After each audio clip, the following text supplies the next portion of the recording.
Que a graça e a paz do nosso Senhor esteja com todos. Alguns anos atrás, faz pouco tempo, na minha infância, eu morei num bairro ali da Zona Noroeste, em Santos, faz pouco tempo porque ainda sou novinho, né? Eu morei num bairro ali na Zona Noroeste, na casa da minha avó, e era muito gostoso chegar nessa época do final do ano, verão. A maioria das pessoas não tinha ar-condicionado em casa, então chegava o horário, quando chegava a noite, as famílias se reuniam na calçada, ficavam sentados em cadeiras de praia, tomando aquela fresquinha da noite e conversando. Às vezes os vizinhos convidavam uns aos outros para sempre ficar na porta de casa conversando, enquanto as crianças ficavam jogando bola e jogando queimada na rua até bem tarde da noite. É engraçado que esse hábito parece que se perdeu, né? Mas a cultura de ainda conversar com as pessoas, chamar outros para ficar mais próximo, graças a Deus ainda é preservada. Mas dar um passo adiante ou para trás, trazer a pessoa para dentro de casa, isso é algo que desde o princípio, já há muito tempo, é mais difícil de acontecer. Não é qualquer um que você convida para entrar na sua casa. Não é qualquer um que você convida para participar de uma refeição sentado à sua mesa. A refeição é um momento de comunhão, de você render as armas, de você estabelecer paz com a pessoa que está ali. Vocês já perceberam o quanto de tempo nós gastamos preparando aquela ocasião e a gente come rapidinho? Porém, a gente gasta bastante tempo à mesa tendo comunhão com as pessoas que estão ali conosco. Às vezes, no domingo, você reúne a sua família para uma refeição e depois que acabou a refeição, todo mundo permanece sentado à mesa, conversando durante um bom tempo. Porque é uma ocasião boa, é prazerosa, é gostosa. E geralmente, quando é a despedida de alguém, a gente também faz, vamos fazer uma festa, vamos fazer uma refeição, vamos todos juntos nos confraternizar e celebrar a comunhão que nós temos uns com os outros. Nos tempos em que Jesus esteve aqui presente entre nós, ele também participou de ocasiões como essa. Às vezes ele foi convidado por algumas pessoas e numa ocasião em especial, ele mesmo é quem fez o convite. Que ocasião foi essa? Jesus tinha mais de 70 discípulos. Destes 70, 12 eram mais próximos, mais chegados a ele. Esses eram os apóstolos. E apesar de os apóstolos estarem o tempo todo com Jesus, manhã, tarde e noite, durante aproximadamente 3 anos, ouviram de Jesus tudo aquilo que ele tinha para transmitir à humanidade. Eles viram os milagres que Jesus realizou. Eles participaram dos eventos mais importantes da vida de Jesus aqui na Terra. Porém, como a fama de Jesus era grande, e sempre tinha muita gente indo atrás de Jesus. Se sabiam que ele estava num lugar, todo mundo se dirigia para lá. Se sabiam que ele tinha atravessado por outro, todo mundo ia para lá também. Era sempre muita gente querendo ouvir aquilo que Jesus tinha para dizer e também querendo ver os sinais que comprovavam as palavras que Jesus pregava à multidão. Certa ocasião, a multidão era tão grande que comprimia Jesus. Tanto é que ele fala que naquela ocasião saiu dele poder. Mas também por conta desse tanto de situações com tanta gente, a Bíblia fala que ele não se deleitava nisso, mas ele se retirava para lugares mais solitários a fim de ter comunhão com o Pai, a fim de orar, para que pudesse continuar com a jornada que ele tinha também. E certa feita, como nós vamos ver, eu já peço aos irmãos para que abram a Bíblia no Evangelho de João, no capítulo 14, a partir do primeiro versículo, mas segura aí. Nesta ocasião, que está bem no meio do Evangelho de João, porque o evangelista ele dividiu o livro em pelo menos 2 partes bem distintas. Numa delas, Jesus se revela através das suas pregações e também através dos seus milagres, que confirmam a sua pregação. Depois nós vemos uma faixa de transição, do capítulo 12 até aproximadamente o 13 e o início do 14, que é quando Jesus está se dirigindo a Jerusalém para cumprir com a sua missão, o propósito para o qual ele veio à Terra, que era justamente morrer e ressuscitar. Então, este trecho que nós vamos ler no capítulo 14 de João está compreendido aí nesta faixa de transição, porque nesse período Jesus estava reforçando aos seus discípulos que o objetivo da vinda dele era justamente vir para morrer e ressuscitar. Ele estava falando que o propósito dele era salvar aquele que estava perdido. E ele já tinha falado com que tipo de morte que ele haveria de cumprir com a missão dele. Então, antes de sua partida, antes da chegada à hora, ele decide fazer isso que nós fizemos agora há pouco. Ele se senta à mesa com os seus discípulos. Ele também participa de uma refeição que é festiva, a Páscoa. E nessa ocasião ele institui a ceia do Senhor. É também nessa ocasião que ele faz algo que constrange demais os seus discípulos. Os discípulos esperando quem faria o serviço de um servo, que era lavar os pés. Jesus é quem toma a iniciativa e lava os pés dos discípulos. Sendo ele o Senhor, ensina humildade aos seus discípulos.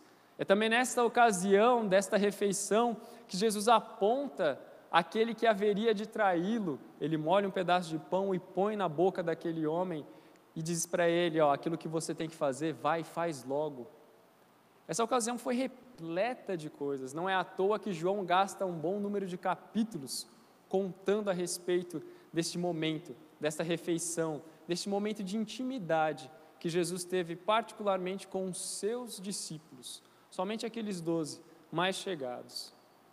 E nesta ocasião havia uma tensão. O clima era difícil, não era fácil.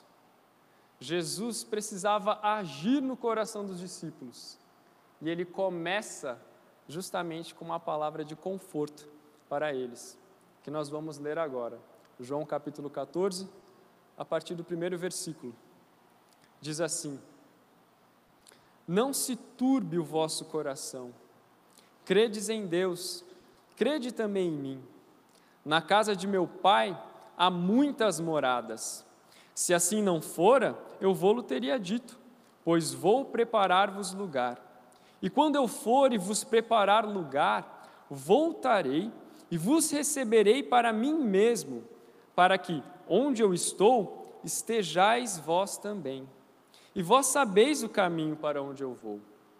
Disse-lhe Tomé: Senhor, não sabemos para onde vais, como saber o caminho?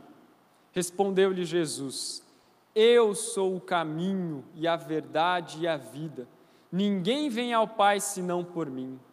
Se vós me tivesseis conhecido, conheceríeis também a meu Pai.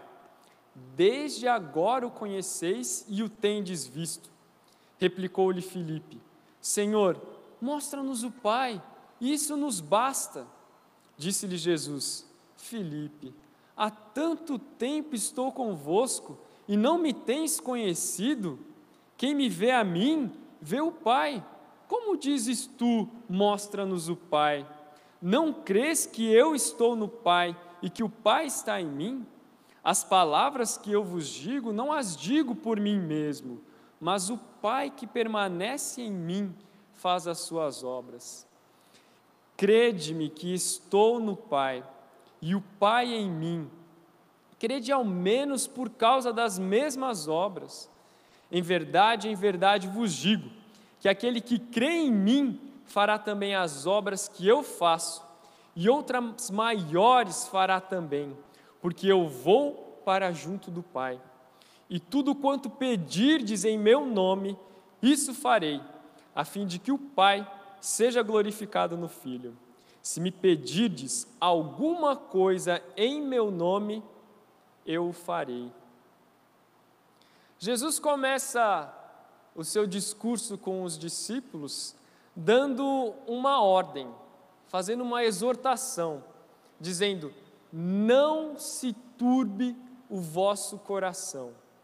Se ele está dizendo para os discípulos que eles não deveriam se agitar no íntimo deles, é porque eles estavam justamente com esse sentimento.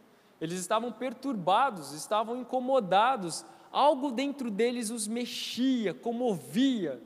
Não estava uma situação confortável para eles, mas eles não estavam no momento de comunhão, de prazer. Por quê? Então, desse incômodo dentro deles.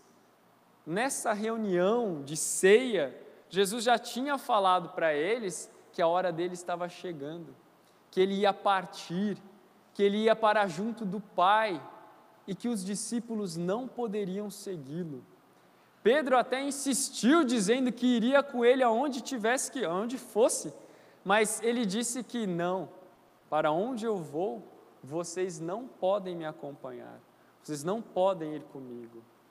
Os discípulos acompanharam Jesus durante 3 anos, tinham grande expectativa nas coisas que ele fazia e que ele poderia fazer, e de repente se deparam com a notícia de que Jesus está partindo e que eles nem têm como seguir a Jesus. É claro que isso perturbou o coração dos discípulos, é claro que isso incomodou profundamente, ainda mais sabendo que Jesus disse que partiria e seria através de morte, e morte de cruz.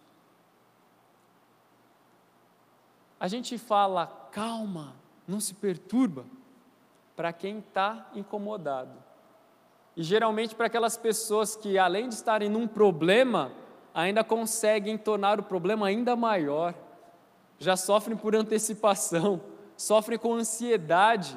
E a Bíblia mesmo ensina que nós não devemos andar ansiosos quanto a coisa alguma, mas ver a sua referência maior ir embora e você não poder acompanhar, em quem você tem a sua maior expectativa e não poder seguir, é motivo mais do que justo para ficar perturbado.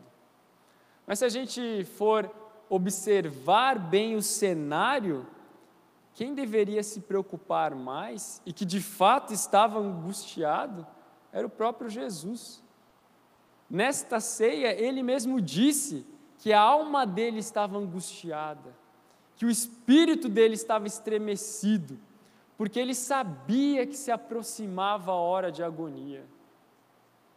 Mas olha que contradição, aquele que estava sofrendo, porque passaria por um sofrimento ainda maior, é quem na realidade estava consolando os seus discípulos.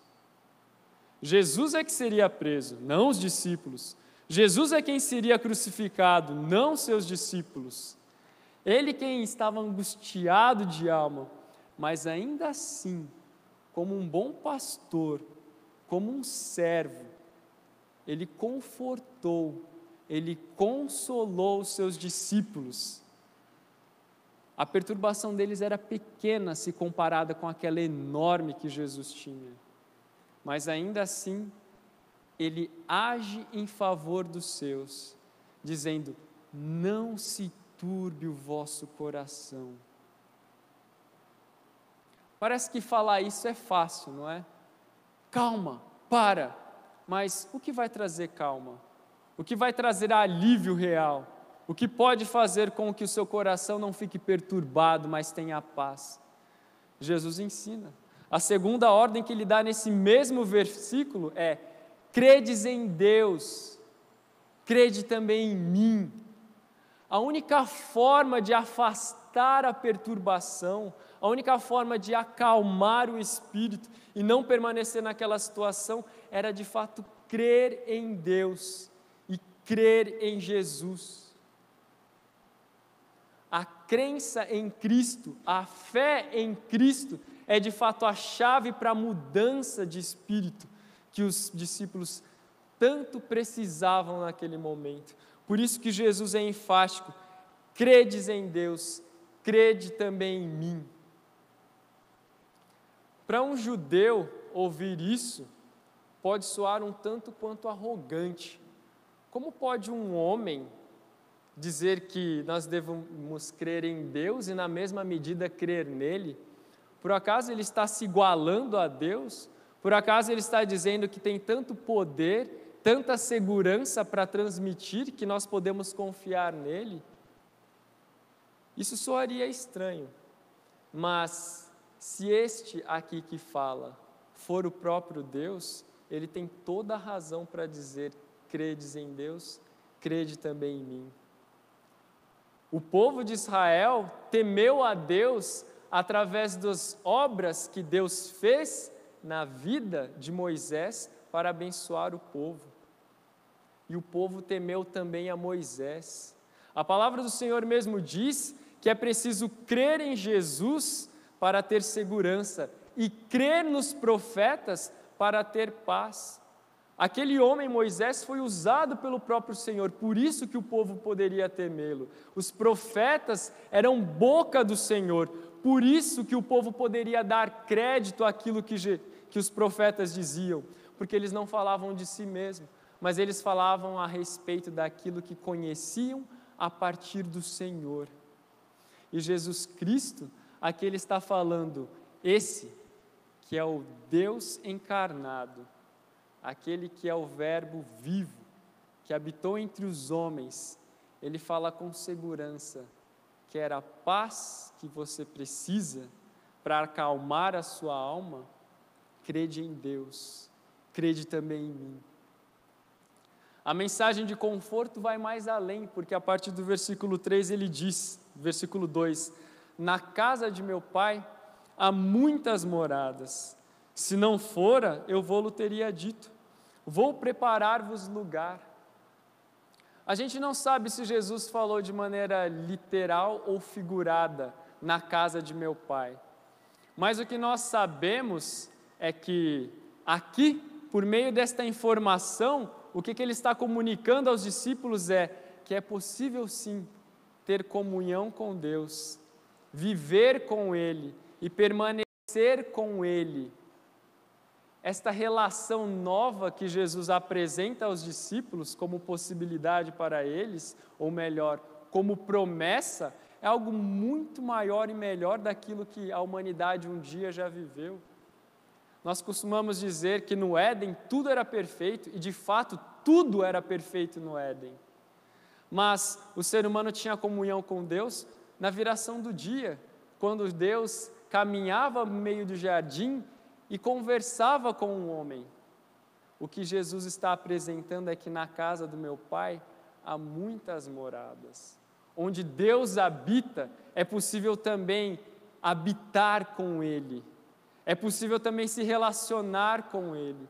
É possível também ter comunhão com Ele.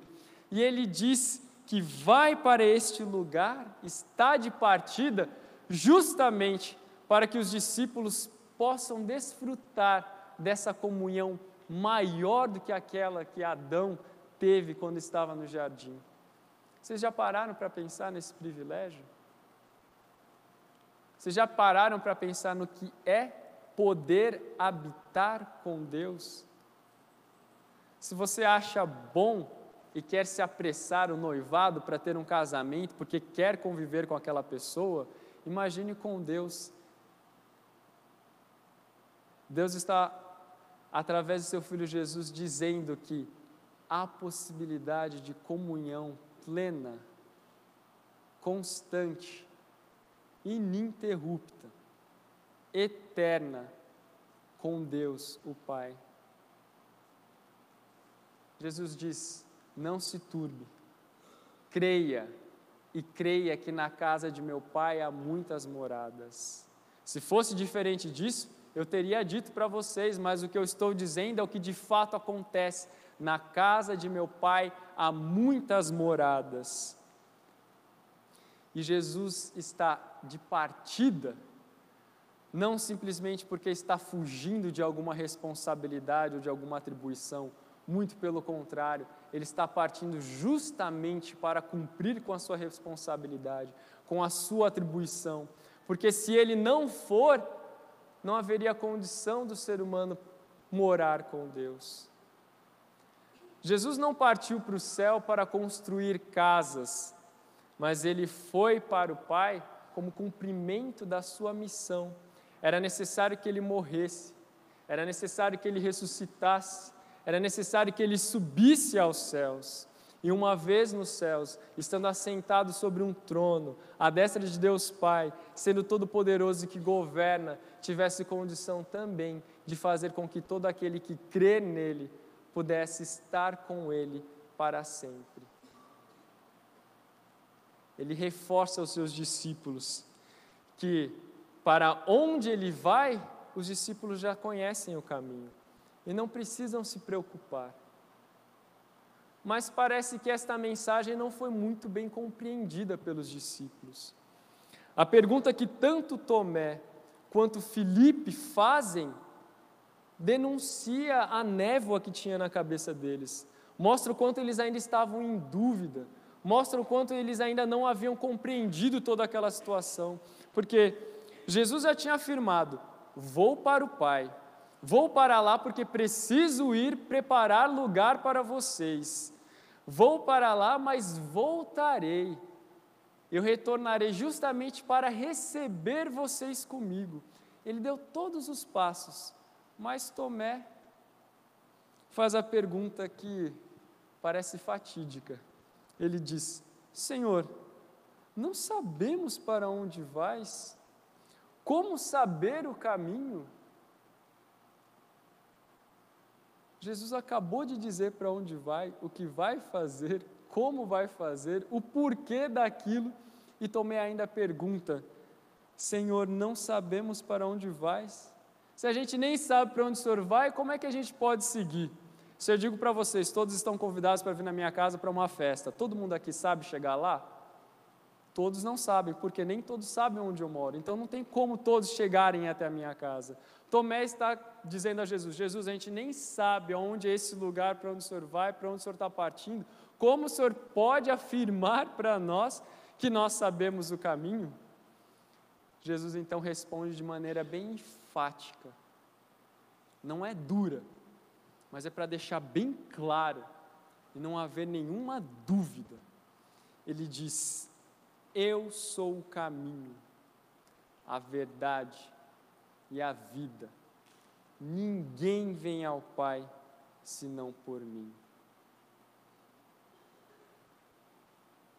Ele já tinha afirmado antes que ele voltaria para receber os seus discípulos. E agora ele está falando que é por meio dele que os seus discípulos podem chegar a Deus. Essas palavras de Jesus parecem que não, mas destroem um monte de ideia que nós vemos por aí. Quem disse a vocês que todos os caminhos levam a Deus? Quem disse a vocês que não importa a religião, o importante é crer em Deus? Quem foi que disse a você que Jesus se manifestou em diversas pessoas diferentes e que existem vários outros que também ligam o ser humano a Deus? Tudo isso é balela, tudo isso é mentira, tudo isso é engano promovido pelo diabo no nosso meio, para fazer com que as pessoas não creiam em Jesus, não reconheçam que somente Ele é o caminho, Ele é a verdade, Ele é a vida. É somente através do sacrifício dEle que nós temos o perdão dos nossos pecados. E acreditem, ninguém pode chegar a Deus por conta do pecado. O pecado é uma ofensa grave contra Deus. O pecado é aquilo que distancia o homem de Deus. O pecado é a causa de todas as divisões e separações que existem em nosso meio. Se Ele é capaz de separar um ser humano do outro, Ele foi capaz também de separar o homem de Deus e gerar a morte para a humanidade. Mas foi somente pelo sacrifício de Jesus na cruz, que recebeu e pagou o preço por nosso pecado, e que aí o ser humano teve sim condição de voltar a ter comunhão com Deus. Não são todas as religiões que unem o homem a Deus. Não são todos os caminhos que levam as pessoas a Deus. Não são todos aqueles que simplesmente por se elevarem acima dos outros que vão chegar a Deus. Só existe um caminho. Esse único caminho, ele é a verdade. Ele é verdadeiro e não pode se contradizer. Se Ele falou que Ele é o caminho, não há outro. Ele é a vida, porque Ele é o autor da vida. Porque é Ele quem dá a vida. Ele é quem pode entregar a própria vida e reaver a própria vida. Ele é a ressurreição. Somente nele está a vida, em ninguém mais, em nenhum outro, somente em Jesus. Somente Ele é o caminho, somente Ele é a verdade, somente Ele é a vida. E ninguém pode chegar a Deus se não for por Ele. Jesus ainda afirma aos seus discípulos que, se eles tivessem conhecido a Jesus, eles teriam conhecido também a Deus. E ele diz que desde agora, desde o momento em que eles puderam ter comunhão com Ele, então eles puderam também conhecer o próprio Deus. Por isso que, diante da pergunta de Filipe, que mais adiante diz: mostra-nos o Pai, e isso nos basta. Jesus responde com uma pergunta retórica: Filipe, há tanto tempo que eu estou com vocês, e você ainda me pergunta: mostra-nos o Pai? Quem vê a mim, vê o Pai. Como dizes tu, mostra-nos o Pai? Jesus se apresenta como aquele que faz e fala não a partir de si mesmo, não como ideias de sua cabeça, ou porque opera de acordo com as coisas que ele acha que deve fazer, mas Jesus é aquele que faz aquilo que é a vontade do Pai, ou melhor, como ele mesmo diz, o Pai, o próprio Pai, age através da vida dele. Ele é a personificação do Deus, ele é a revelação, ele é a expressão exata do ser de Deus. Somente em Jesus é que nós podemos ver a Deus e reconhecer quem é Deus. Ele está afirmando que Ele é um com o Pai. Quem olha para Ele, olha para o Pai. Quem conhece a Ele, conhece o Pai. Quem o entende e compreende, na realidade está entendendo e compreendendo ao próprio Pai. Ele não é uma criatura dotada de poderes maiores, como dizem por aí. Ele não é só mais um. Ele não é mais um profeta que veio falar a respeito da vontade de Deus. Ele é o próprio Deus. O próprio Deus. E por isso que ele diz que há exclusividade. O caminho para Deus passa somente por Jesus Cristo. No versículo 10, ele ainda pergunta a respeito da fé de seus discípulos. Ele diz: não crê que eu estou no Pai e que o Pai está em mim? As palavras que eu vos digo, não as digo por mim mesmo, mas o Pai que permanece em mim faz as suas obras.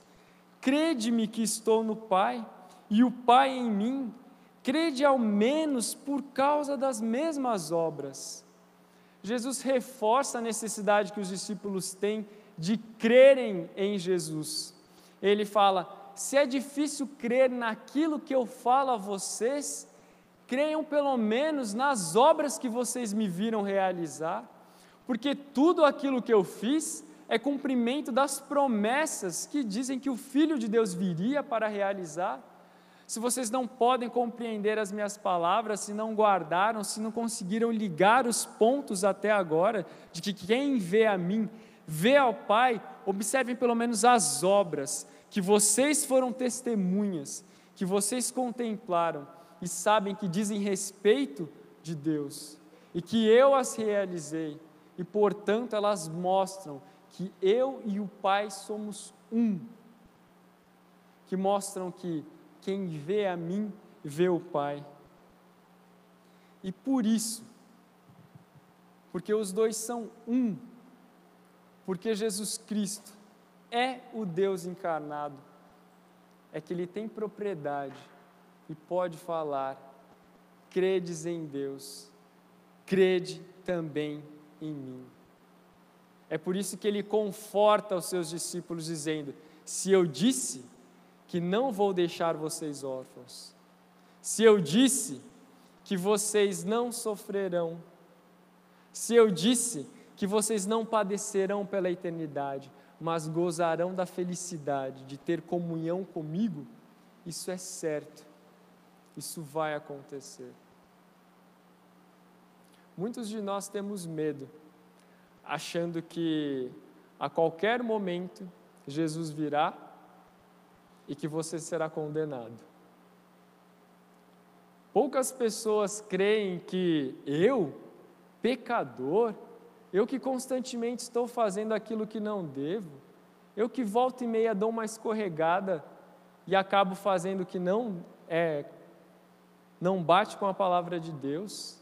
Se Jesus vier, eu estou condenado. Mas o que a palavra de Deus diz é que é necessário crer em Jesus, crer nas suas palavras, crer na sua promessa, que nos traz conforto, que nos traz paz, que fala a respeito da comunhão que nós vamos gozar para sempre com Ele. E aquele que tem comunhão com Deus Pai, é esse quem pode orar em nome de Jesus e pedir o que quiser, porque pedindo em nome de Jesus, não pedirá qualquer coisa, nem pedirá aquilo que seja para satisfação própria. Se orar em nome de Jesus fosse uma chave para conquistar tudo aquilo que nós queremos, como se pregam por aí, Jesus estaria caindo em contradição, porque um dos mandamentos diz que justamente nós não devemos invocar o nome de Deus em vão, nós não devemos pronunciar com o intuito de manipular as coisas para conseguir aquilo que nós queremos. O nome do Senhor é dito quando é orado a Ele, você pede a Ele em nome dEle. E quando você pede aquilo que é relativo à vontade dEle. É por isso que Ele satisfaz os desejos do nosso coração, não coração pecaminoso, mas aquilo que pedimos segundo o coração de Deus, segundo aquilo que Ele quer. E é por isso que conseguimos realizar as obras muito maiores do que aquelas que Ele mesmo realizou. Sabem por quê? Porque agora Jesus já tem derramado o seu Espírito sobre nós, já tem nos enchido com o seu próprio poder, já tem nos feito capazes de realizarmos as obras que antes nós não poderíamos fazer. Se antes pecávamos o tempo todo, hoje podemos dizer não ao pecado. Se antes não tínhamos condição de fazer a vontade de Deus, hoje nós temos condição de fazer a vontade de Deus. Por isso que fazemos obras ainda maiores, porque temos Deus conosco, podemos realizar sim a vontade dEle, para a honra e para a glória do Senhor. Os judeus tinham uma expectativa, e muitos até hoje têm essa expectativa, de que o Messias venha e que possa realizar muitas coisas. Jesus veio como sendo o Messias. Os judeus esperavam o reino de Deus, que pudesse estabelecer a soberania dEle, a justiça dEle, que julgaria todas as nações e que libertaria Israel. E Jesus chegou anunciando que faria isso, que Ele chegou dizendo: arrependei-vos, porque é chegado o reino dos céus. Gerou expectativa no coração de muita gente. Mas, depois de alimentar essa expectativa, dizer que vai partir é de cortar o coração de quem tinha esperança. Mas Ele disse que a sua partida é necessária. A sua partida é necessária para que o seu reino seja estabelecido em sua plenitude. O reino do Senhor virá. A vontade do Senhor será plenamente estabelecida. E temos caminhado para isso.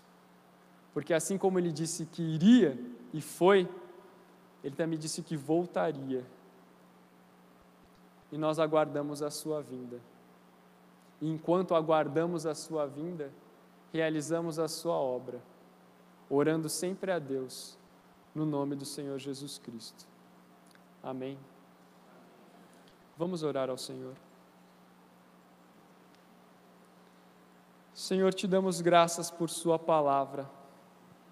Te damos graças porque o Senhor conforta e consola o seu povo, assim como fez com os seus discípulos, prometendo a eles que voltaria e que estaria com eles para sempre.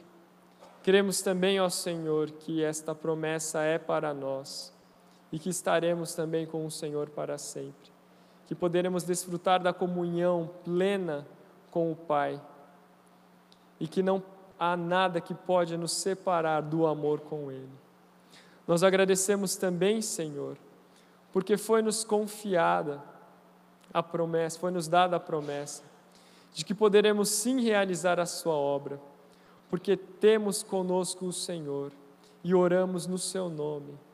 Cremos, ó Senhor, que ao orarmos a Ti e pedirmos no seu nome, venceremos o pecado, venceremos as tentações e realizaremos tudo aquilo que o Senhor confiou em nossas mãos.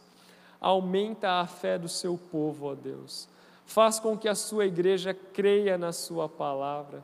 Faz com que a sua igreja seja testemunha das suas obras. E faz, ó Senhor, para que no poder que há em Ti, a Tua igreja trabalhe, seja operosa, para a honra e para a glória do Senhor. Esse é o nosso pedido, no nome do Seu Filho Jesus Cristo. Amém.